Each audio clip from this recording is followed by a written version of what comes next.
ژوند پر زرغونیږي علم کور په کور غواړو آباد مرغوندې ځلیږي علم باندې دا زموږ هېواد مرغوندې ځلیږي. د پوهنې وزارت د بودیجې د کمیټې ځانګړې غونډه د مالی او حسابدارۍ د رئیس مولوي صدرالدین سعد په مشرۍ د یاد وزارت د مالیې تدارکاتو معلوماتي ټکنالوژۍ خدماتو د ښوونځیو د ملکیتونو د ساتنې او څارنې د رئیسانو په ګډون د 1402 مالي کال د بودیجې د وضعیت بیاکتنې په موخه د سرچینو او ادارې په معاینات کې جوړه شوه.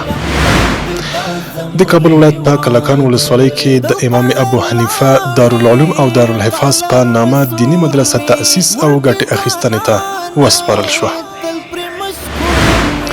د پوهنې وزارت د یو همکار بنسټ په ملاتړ ټول ټال 592,498 ټوکه درسي کتابونه د کونړ ولایت پوهنې ریاست ته استولي دي. د ننګرهار ولایت مومندرې ولسوالۍ اړوند د ګردي غوث علي لیسې احاطوي دیوال د 122,000 افغانیو په لګښت بشپړ او ګټې اخیستنې ته وسپارل شو. د لوګر پوهنې ریاست د یاد ولایت برکي برک ولسوالۍ د 180 ښوونځیو ښوونکو ته یو ښوونیز سیمینار جوړ کړ. د بامیان ولایت پوهنې ریاست له لوري د یاد ولایت کهمرد ولسوالۍ اړوند د 208 ښوونځیو زده کوونکو او لوستو ځوانانو ترمنځ چې 98 ښځې وې د کتاب لوستلو سیالۍ پیل شوې.